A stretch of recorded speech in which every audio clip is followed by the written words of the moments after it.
നമ്മളൊക്കെ അനുഭവിച്ചുകൊണ്ടിരിക്കുന്ന ഒരു വിഷയമാണ് യഥാർത്ഥത്തിൽ മക്കൾ അനുസരിക്കുന്നില്ല, വീട്ടിൽ സമാധാനമില്ല, ഐക്യമില്ല, ഇങ്ങനെയൊക്കെ പറയുന്ന വിഷയങ്ങൾ.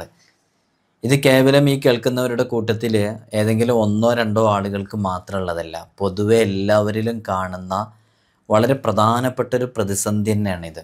കാലത്തിൻ്റെ ഈ കുത്തൊഴുക്കിനിടയിൽ അവരവർക്ക് തോന്നുന്നത് പോലെ ജീവിതത്തെ ക്രമപ്പെടുത്തുമ്പോഴും പൈശാചികമായ ചില ദുർബോധനകൾ കാരണമായിട്ടൊക്കെ ഉണ്ടായേക്കാവുന്ന ചില പ്രതിസന്ധികളാണ് ഇത്തരം വിഷയങ്ങൾ.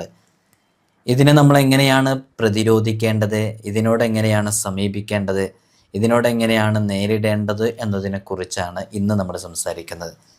അപ്പോൾ നമ്മുടെ വീട്ടിൽ പരസ്പരം അങ്ങോട്ടും ഇങ്ങോട്ടും ഐക്യമില്ലാണ്ട് നിൽക്കുന്നതൊക്കെ ഇത്തരം വിഷയങ്ങളുമായി ബന്ധപ്പെട്ട് കിടക്കുന്നതായിരിക്കാം. അപ്പോൾ അത് പരിഹരിക്കുക എന്നുള്ളതാണ് അതിൽ നിന്നൊക്കെ നമുക്ക് രക്ഷപ്പെടാനുള്ളൊരു മാർഗം എന്ന് പറയുന്നത്. അതിന് ആത്മീയമായ വഴികൾ ഉപയോഗിക്കാം. വെറുതെ ആവശ്യമില്ലാതെ മറ്റുള്ളവർക്ക് അവരോട് ദേഷ്യമുണ്ടായിരിക്കാം. അതിന് കാരണങ്ങൾ ചെറിയ ചെറിയ കാരണങ്ങളായിരിക്കാം. ഇതൊക്കെ പൈശാചികമായിട്ടുള്ളൊരു ദുർബോധന ഇതിന് പിന്നിലുണ്ട്.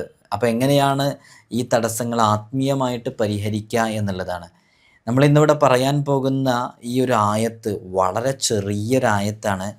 ഈ ആയത്തിൻ്റെ ഒരു പ്രത്യേകത എന്ന് പറയുന്നത് ഈ ഒരൊറ്റ ആയത്ത് കൊണ്ടാണ് ഇഫ്രീത്ത് പറഞ്ഞത്, ഇഫ്രീത്തിനെ കുറിച്ച് പറയപ്പെട്ടത്. നിങ്ങൾ ഈ ഒരു ആയത്ത് ഓതിയത് കൊണ്ടാണ് യഥാർത്ഥത്തിൽ ഇഫ്രീത്തിനെ കരിച്ചു കളഞ്ഞത്.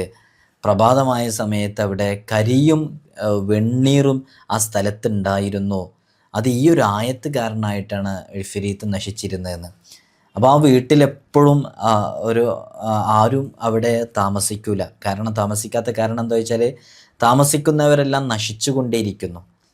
അപ്പോൾ ഒരാളവിടെ പുതിയതായിട്ട് താമസക്കാരൻ വരുന്നു, അവർ ഈ ഒരു ആയത്ത് ഓതുന്നു. ഈ ആയത്തിലെ ഈ ഒരു ഭാഗമുണ്ട്, ആ ഭാഗം യഥാർത്ഥത്തിൽ അവിടെയുള്ള ആ ഛിദ്രശക്തിയെ, ആ പൈശാചികതയെ നശിപ്പിച്ചു കളഞ്ഞു എന്നുള്ളതാണ്. നമുക്ക് നമ്മുടെ ജീവിതത്തിലേക്ക് കൊണ്ടുവരാം. അല്ലാഹു തൗഫീഖ് നൽകട്ടെ. വിഷയത്തിലേക്ക് പ്രവേശിക്കുന്നതിൻ്റെ മുമ്പ് എല്ലാ ദിവസവും നമ്മൾ സൂചിപ്പിക്കാറുള്ളത് പോലെ തന്നെ നേരിട്ട് കാണാനുള്ള ഡേറ്റ് ചൊവ്വാഴ്ചകളിൽ മാത്രമാണ്. ചൊവ്വാഴ്ച നേരിട്ട് വരാൻ ബുക്ക് ചെയ്യാൻ വിളിക്കേണ്ടത് ഞായറാഴ്ച 10 മണിക്കാണ്. വിളിച്ച് ബുക്ക് ചെയ്തതിന് ശേഷം മാത്രമേ വരാവൂ എന്ന് ഓർമ്മപ്പെടുത്താണ്. പലരും വിളിക്കാതെയും ബുക്ക് ചെയ്യാതെയൊക്കെ വരുന്നുണ്ട്. അതുകൊണ്ടാണ് നമ്മളങ്ങനെ പറയേണ്ടി വരുന്നത്. നമുക്കൊരു നിശ്ചിത ആളുകളെ മാത്രമേ നോക്കാൻ കഴിയുള്ളൂ. അപ്പോൾ ബുക്ക് ചെയ്തിട്ട് മാത്രമേ വരാവൂ എന്ന് ഓർമ്മപ്പെടുത്തണം. ഈ പിശാച് എന്ന് പറയുന്ന ഈ ഒരു സംഭവം അത് അതിശക്തനും ഭീമനുമായ ഒരു ഇഫ്രീത്ത് എന്ന് പറയുന്നത് നിങ്ങൾ കേട്ടിട്ടുണ്ടാവും. പിശാചുക്കളിലെ വളരെ ശക്തിയുള്ളതാണ്, ഭീമനാണ് ഇഫ്രീത്ത് എന്ന് പറയുന്നത്. ഉന്നതരായ സത്യവിശ്വാസികളെ വഴിതെറ്റിക്കാൻ ഏറ്റവും ശക്തനായ ഇഫ്രീത്തിനെയാണ് നിയോഗിക്കപ്പെടാറുള്ളത്. അപ്പോൾ ഇഫ്രീത്താണ് ഇത്തരം പ്രവർത്തനങ്ങളുമായി ബന്ധപ്പെട്ട് ഊരു ചുറ്റി ഇങ്ങനെ നടക്കുന്നത്. പല സന്ദർഭങ്ങളിലും പല വിഷയങ്ങളിലും നമ്മൾ എന്തിനാ അവനോട് അങ്ങനെ പറഞ്ഞെന്നൊക്കെ വിചാരിക്കുമ്പോൾ അത്തരം സന്ദർഭങ്ങളിലേക്ക് ഇഫ്രീത്തിൻ്റെ ഒരു ഷെറ് ഉണ്ടായേക്കാം. നമുക്കൊക്കെ അറിയാവുന്നൊരു സംഭവമാണ്. ബിൽഖീസ് രാജ്ഞിയുടെ സിംഹാസനം കൊണ്ടുവരാൻ സുലൈമാൻ നബി അലൈഹി സ്വലാത്തു വസ്സലാം ആവശ്യപ്പെട്ടപ്പോൾ ആ വെല്ലുവിളി സ്വീകരിക്കാൻ ആദ്യമായി മുന്നോട്ട് വന്നത് ഇഫ്രീത്തായിരുന്നു അല്ലേ. ഇമാം ഗസാലി റഹ്മത്തുള്ളാഹി അലൈഹി പറയുന്നുണ്ട്, ഇബ്നു ഖുതൈബ റളിയല്ലാഹു അൻഹു റിപ്പോർട്ട് ചെയ്യുന്ന ഒരു വിഷയം. കഅബ് ഗോത്രക്കാരിൽപ്പെട്ട ഒരാൾ പറയുന്നുണ്ട്, അവരിങ്ങനെ ഈത്തപ്പഴത്തിൻ്റെ സെയിലാണ് അവരെ ജോലി എന്ന് പറയുന്നത്. അപ്പോൾ ഈത്തപ്പഴം ഇങ്ങനെ വിൽക്കാൻ വേണ്ടിയിട്ട് ബസറ പട്ടണത്തിൽ പ്രവേശിച്ചു. അവിടെ ഇങ്ങനെ ഒരു വീടും കണ്ടെത്താൻ കഴിഞ്ഞില്ല. ഇങ്ങനെ ഓരോ വീട്ടിൽ പോയിട്ട് വിൽക്കുന്ന ഒരു സാഹചര്യമാണ്. അപ്പോൾ ഒരു വീടും അവിടെ കണ്ടെത്താൻ കഴിഞ്ഞില്ല എന്നുള്ളതാണ്. അങ്ങനെ ഒരു ആൾതാമസമില്ല എന്ന് തോന്നുന്ന ചിലന്തി വലയൊക്കെ ഇങ്ങനെ കൂടി നിൽക്കുന്ന ഒരു ആൾപ്പെരുമാറ്റമില്ലാത്ത ഒരു വീടാണ് അവിടെ ആകെ കണ്ടെത്തിയത്. അപ്പോൾ ഈ വീടിൻ്റെ അവസ്ഥ എന്താണ്, ഇതിനെക്കുറിച്ച് ചോദിച്ചപ്പോൾ അവർ പറഞ്ഞത്, ഇത് ശരിക്ക് ഇവിടെ ഇങ്ങനെ ആളുകളിങ്ങനെ താമസിക്കും, പക്ഷേ താമസിക്കുന്ന ആളുകളൊക്കെ ആ വീട്ടിൽ പെട്ടെന്ന് നശിച്ചു പോകുന്നു, മരണപ്പെട്ടു പോകുന്നു, ഇല്ലാതെയായി പോകുന്നു, അവരിൽ പ്രശ്നങ്ങൾ ഉണ്ടാകുന്നു. ഇങ്ങനെയാണ് അതിൻ്റെ ഒരു അവസ്ഥ. അതുകൊണ്ട് ആരും അവിടെ ഇപ്പോൾ താമസിക്കാറില്ല. ഇവിടെ ഇഫ്രീത്തിൻ്റെ വാസകേന്ദ്രമാണിത് എന്ന് അതിനെക്കുറിച്ച് പറയുകയുണ്ടായി. അപ്പോൾ ആ വീട്ടിൽ പ്രവേശിക്കുന്നവരെല്ലാം നശിച്ചു പോകുന്നു, നല്ല നടപ്പിലേക്ക് എത്തുന്നില്ല, പ്രശ്നങ്ങളും പ്രതിസന്ധികളൊക്കെ ഉണ്ടാകുന്നു എന്ന് പറഞ്ഞപ്പോൾ ഈ ഈത്തപ്പഴം കച്ചവടം ചെയ്യുന്ന ഇവർ വലിയ ധൈര്യത്തോടു കൂടെ ധൈര്യസമേതം ആ വീട്ടിൽ താമസിക്കാൻ തയ്യാറാവുകയാണ്. അങ്ങനെ മനസ്സുകൊണ്ട് ഉറച്ചു പറഞ്ഞു, അള്ളാഹു എന്നെ സഹായിക്കും. റബ്ബല്ലേ എല്ലാം സൃഷ്ടിച്ചത്, അവൻ്റെ കീഴിലാണല്ലോ എല്ലാം. ഞാനും ഈ പറയുന്ന ജിന്നും ഈ ഷെയ്ത്വാനും ഈ പൈശാചികതയൊക്കെ അവൻ്റെ കീഴിലാണല്ലോ. അതാണ് നമ്മൾ തവക്കുൽ ക്ലിയർ ആക്കുക എന്ന് പറഞ്ഞത്. അപ്പോൾ ഇബ്ലീസ് അല്ലെങ്കിൽ പൈശാചികത, ഷെയ്ത്വാൻ്റെ ഷർറൊക്കെ അതിന് താഴെയാണല്ലോ വരുന്നത്. അതുകൊണ്ട് ആ വിഷയത്തിൽ ഞാനതിന് നല്ല ശക്തമായിട്ട് തവക്കുൽ ചെയ്ത് നിൽക്കും എന്ന് പറയുകയും, രാത്രിയായ സമയത്ത് ഒരു കറുത്തിരുണ്ട ഒരു വ്യക്തി അവിടെ എത്തും എന്നുള്ളതാണ്. കണ്ണുകളിൽ നിന്ന് തീജ്വാല ഇങ്ങനെ കത്തുന്ന രൂപത്തിലുണ്ടായിരിക്കാം. ഇഫ്രീത്ത് ഇദ്ദേഹത്തിൻ്റെ അടുത്ത് ദേഷ്യത്തോടു കൂടെ ക്രോധത്തോടു കൂടെ വരുന്ന ഒരു സന്ദർഭമാണ്. അപ്പോൾ അവരിങ്ങനെ അവിടെ നിന്ന് ആയത്തുൽ കുർസി ഇങ്ങനെ ഓതാൻ തുടങ്ങിയെന്ന ഓരോ വാക്യങ്ങളും ഓതുമ്പോൾ പിശാച് ഇങ്ങനെ അതേ പ്രകാരം ഇങ്ങനെ ഓതുന്നതാണ്. വലാ യഊദുഹു ഹിഫ്ലുഹുമാ വഹുവൽ അലിയുൽ അലീം. ആ ഒരു വാക്കാണ് ഞാൻ നേരത്തെ സൂചിപ്പിച്ചത്. വലാ യഊദുഹു ഹിഫ്ലുഹുമാ വഹുവൽ അലിയുൽ അലീം എന്ന് ആയത്ത് അതിങ്ങനെ ആവർത്തിച്ച് ഇങ്ങനെ ഓതി. അതാണ് ഈ ആയത്തിനൊരു പവർ ഉണ്ടെന്ന് പറഞ്ഞ്. ആ ആയത്ത് ഇങ്ങനെ ആവർത്തിച്ച് ഓതുമ്പോൾ വലാ യഊദുഹു ഹിഫ്ലുഹുമാ വഹുവൽ അലിയുൽ അലീം എന്ന് ഓതുമ്പോൾ യഥാർത്ഥത്തിൽ ഇത് അപ്രത്യക്ഷമാവുകയാണ്.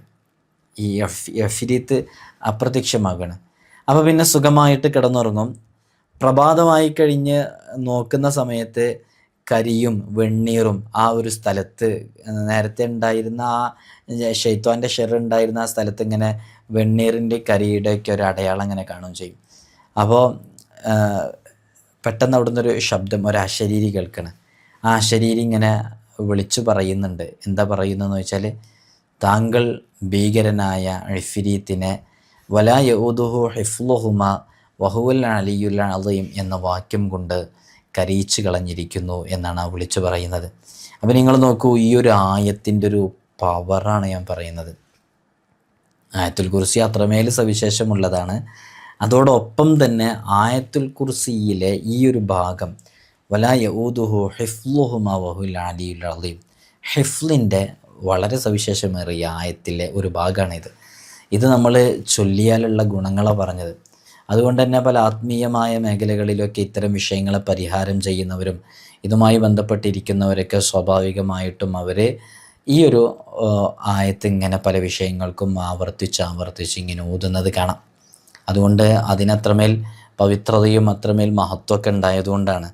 അതുകൊണ്ട് ഒരുപാട് കാര്യങ്ങൾ നേടിയെടുക്കാൻ പറ്റും. അപ്പോൾ നമ്മുടെ വിഷയങ്ങളിലും നമ്മുടെ കുടുംബത്തിലെ വിഷയങ്ങളിലും ജീവിതത്തിലെ പ്രതിസന്ധികളിലൊക്കെ നമുക്ക് ആയത്തുൽ കുർസിയിലെ ഈ ഒരു ആയത്ത് അത് റിപ്പീറ്റ് ചെയ്ത് ഓതുന്ന ഒരു ശീലം നമുക്ക് ഉണ്ടാക്കിയെടുക്കാം. മനസ്സിലാകുന്നുണ്ടോ? അള്ളാഹു നമുക്ക് തൗഫീഖ് നൽകട്ടെ. അള്ളാഹു നമുക്ക് പഠിക്കാനും മനസ്സിലാക്കാനുള്ള തൗഫീഖ് നൽകട്ടെ. ജീവിതത്തിലേക്ക് ചേർത്ത് വെക്കാനുള്ള വഴികളൊക്കെ അള്ളാഹു എളുപ്പമാക്കട്ടെ. അപ്പോൾ നമ്മുടെ കുടുംബത്തിൽ എന്തെങ്കിലുമൊക്കെ പ്രശ്നങ്ങളും പ്രതിസന്ധികളൊക്കെ ഉണ്ടെന്നുണ്ടെങ്കിൽ അന്ന് ശപഥം ചെയ്തിറങ്ങിയ പിശാച് യഥാർത്ഥത്തിൽ ഇത്തരം വിഷയങ്ങളിലൊക്കെ പല പ്രതിസന്ധികളും നമുക്ക് നേരിട്ട് വരുന്നത് ഇത്തരം പൈശാചികത കാരണമായിട്ടാണ്. അതിൽ നിന്നൊക്കെ രക്ഷ ലഭിക്കാൻ ഇത് കാരണമാകും. എല്ലാ ദിവസവും നമ്മൾ ഓർമ്മപ്പെടുത്താറുള്ളത് പോലെ തന്നെ 5 വഖത്ത് ഫർള് നിസ്കാരം ഒരു കാരണവശാലും ഖളാ ആക്കുന്ന സാഹചര്യം ഉണ്ടാകാതെ ഇരിക്കുക. ഹറാമിൽ നിന്ന് പൂർണ്ണമായും പിന്മാറുക. മറ്റുള്ളവൻ്റെ ഗീബത്ത് നമീമത്ത് ഇതൊക്കെ പറയാതിരിക്കുക. സുന്നത്ത് നിസ്കാരങ്ങളെ കൊണ്ട് എല്ലാ സമയങ്ങളിലും ജോലിയാവുക. ദിവസത്തിലൊരിക്കലെങ്കിലും വിശുദ്ധ ഖുർആൻ കയ്യിലെടുത്ത് പാരായണം ചെയ്യുന്ന സാഹചര്യം ഉണ്ടായിരിക്കുക. ഇങ്ങനെ തുടങ്ങിയിട്ട് ആത്മീയമായ വഴികളിലേക്ക് എത്തുക. അസ്മാഉൽ ഹുസ്ന ഒരു ദിവസം ചുരുങ്ങിയത് ഒരു തവണയെങ്കിലും, ഒരു തവണ ഓതുന്നവർ 2 തവണയെങ്കിലും, 2 തവണ ഓതുന്നവർ 3 തവണയെങ്കിലും പതിവാക്കാൻ വേണ്ടി ശ്രമിക്കുക. അസ്മാഉൽ ഹുസ്നയിലെ ഇസ്മുകളെ ചേർത്ത് വെക്കുക. ഓരോ പ്രതിസന്ധികളുണ്ടാകുമ്പോൾ ആ ഇസ്മുകൾ നമ്മുടെ പ്രതിസന്ധിയോട് ചേർന്ന് നിൽക്കുന്ന ഇസ്മ ഏതാണെന്ന് മനസ്സിലാക്കിയിട്ട് ആ ഇസ്മ നമ്മൾ എന്ത് ചെയ്യാം, വളരെ ആത്മാർത്ഥമായിട്ട് നമ്മളത് ചൊല്ലുക.